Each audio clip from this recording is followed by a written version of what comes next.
Hello and welcome to another guitar channel.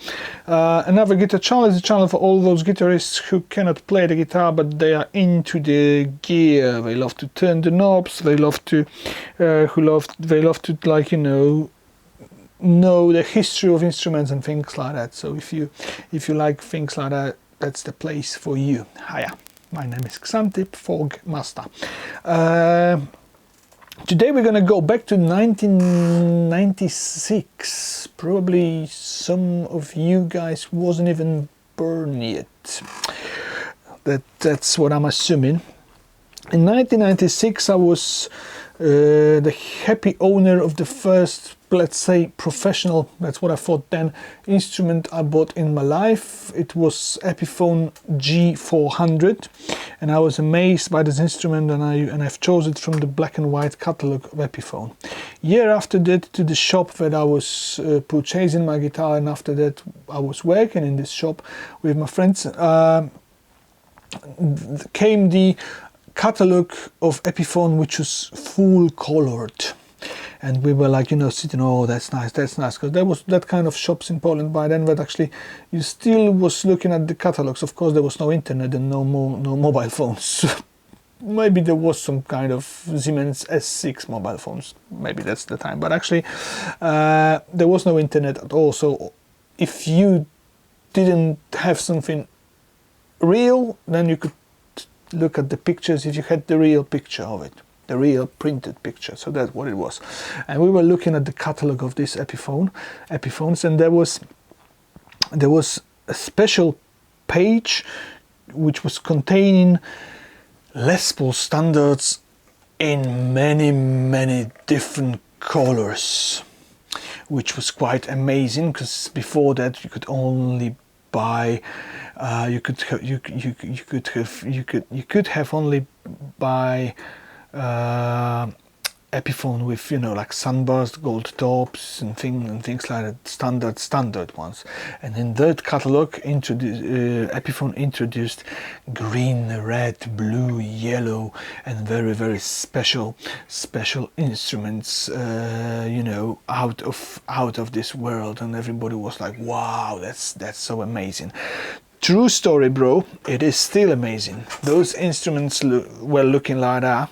I think that they are one of the best Epiphones ever made. The company was really into them, and actually those Epiphones were beautiful. As you can see, this instrument here is still beautiful, and actually you can see what I'm talking about. Flamed maple. I don't know if it's a photo flame or is it like a real flame maple, but there is like a cap on the top made of flame maple, as you can see, booked much here with two sides. Then what is the most important, this particular instrument is made of two pieces of wood as well.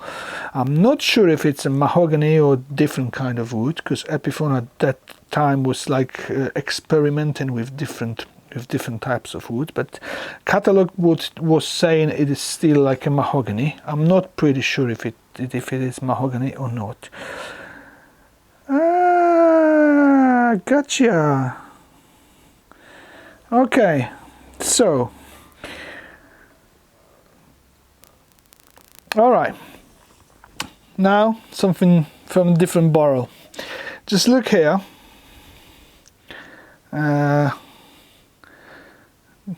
Oh, okay, now look here. What can you see? All right, here especially, can you see it? And then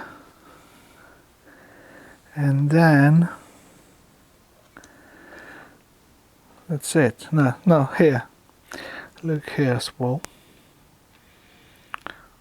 Can you see it as well? So this particular instrument is made of some wood here, God knows what, and then this bookmatch top is just, like the bottom, not the top, is just glued on. So there's like a small, like a very thin layer of wood, like a veneer, put on the bottom of it. Okay, so they fooled me. Haha. Anyway, looks beautiful, and this guitar plays beautiful, so it doesn't really matter. But I thought, I got this instrument for like a month or something, and I thought for the whole of this time, I thought, like, because I was fooled by that, I thought it's like made of 2 pieces of wood. And just now, at your eyes, I can see actually it's not made of 2 pieces of wood. There's like one, then there's a second one, and then there's like 2 more inside, so it's like 4 pieces of wood covered with some veneer. Ha ha ha ha. Okay, good stuff.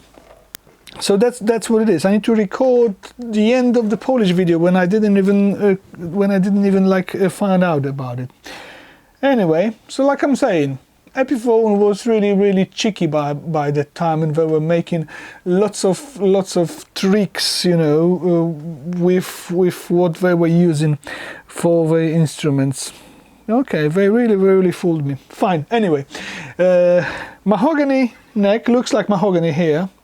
It doesn't look like maple, so it is mahogany neck with the connection, with the standard connection here, and there's a small connection here. So this foot of the neck is as well glued in, as you can see. There's a glue in, and there's like a glue in. In this particular instrument, there are cheap lock-in tuners, which I won't recommend for anybody who's looking for the lock-in tuner. If you want lock-in tuner, just buy proper lock-in tuners. Don't go for that. Originally, there was normal standard. What are they called? Snot. Are they called snot? You know, like the. Like the snot, are we called like that? So that's what it was there, and then someone just swapped it into those lock-in tuners. 2 of those lock-in tuners went broken, and actually I needed to put like a standard normal tuners. Probably the rest 4 will get broken soon as well. So when I sold this instrument, I was like, okay, I give 4 extra tuners for the next owners, in case something get worse. There is a video about those tuners long time ago put on my channel. So if anybody is watching this channel, they saw it. If you are here for the first time and you are into guitar, just look for it. Of course, binding all over the body, all over the neck, like in normal Epiphone Standard. Of course, like a normal old school Epiphone ugly headstock. They made it even more ugly now. Why Gibson cannot make like a normal headstock in the Epiphone range, I don't know. Squier can do it with Fender. I don't know why they cannot. Doesn't matter. I give up. This particular instrument, I was setting it up beautifully. Everything is set up. You know, even if you look at the fretwork here, there is no like they are not worn too much. After all those years, they wasn't swapped, so the guitar wasn't played for this long. This instrument is made in Korea, Unsung factory in 1996. I think that they were making them only for 2 years in very limited amount of the production.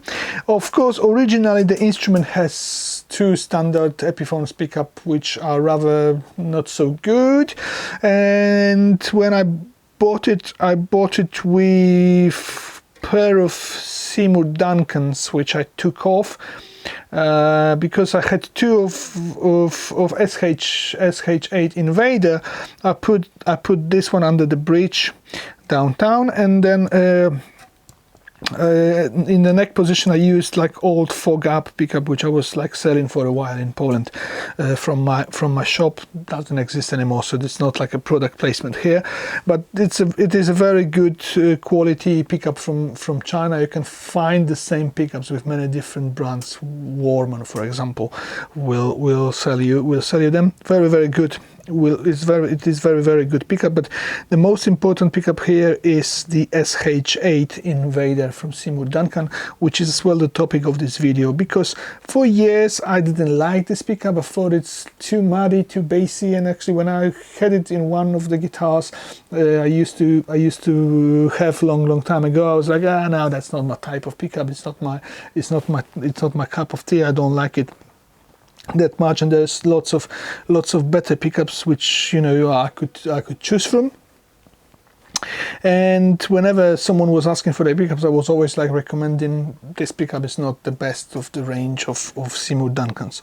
Fortunately, it's only the car which is not changing your own opinion, you know, the opinion, and actually it's only the car which is still standing with the same opinion. And actually, if we are human beings, we can change the view on something over the years, and this particular instrument today changed my view on this book much on the bottom, but as well changed my view on this Invader pickup, which I think is good now. May change later, for, you know, if I put it in another guitar, it may change my opinion. But actually, at this moment with this instrument, I really like how it sounds. It doesn't do all this muddy bass with I was hearing later, you know, I mean, like earlier, you know, it didn't do it. It's not doing anything like that. I think it sounds quite tough and quite solid, and actually quite punchy as well, and it gives lots of nice harmonics, even though there is not so much of the mid-range and high range. But looking at the specification of this pickup, there is lots of low end. It is good with this instrument particularly, and actually it does the job here, and it's something which at the moment I would recommend if you look for the pickup which will give you some kind of punch, which will give you lots of output, but it's not going to be like SH8, for example, which is very, you know, in mid ranges. Is this particular pickup may be something that you may try, especially if you are looking for low end in a standard tuning instrument that would give you this extra punch. I would tell something like that, because this instrument is tuned at the moment in drop D. For me, it's a standard tuning. You got E sharp. I mean, you got E here, so it's like a normal tuning, you know. So with this particular set of strings and with this particular tuning, this pickup gives me lots of nice low end. That's what I could say. You could hear it already. We've recorded with Audience Sono and Joyo Uzi. With my friend who is a drummer who recorded the tracks in Warsaw. I recorded the rest of the tracks in London. And now I would like to invite you to listen to how it sounds with this Boss Katana MK2 100 watts, but it's recorded with line out only. There is absolutely no microphones connected to this amplifier now. I'm pretty amazed, and you know, I'm very I'm amazed like hell by how this amplifier is you know, working with the line out, and how it's recording this, how recorded sound is coming out of it, you know, without the microphone. It's really beautiful, to be honest with you.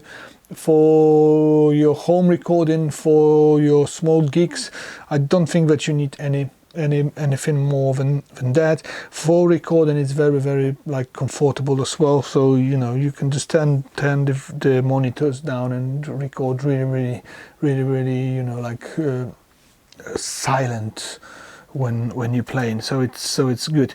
I don't want to make you even more bored now with my talking. I'm boring like hell, so let's just jump into this amplifier and just listen to how it sounds.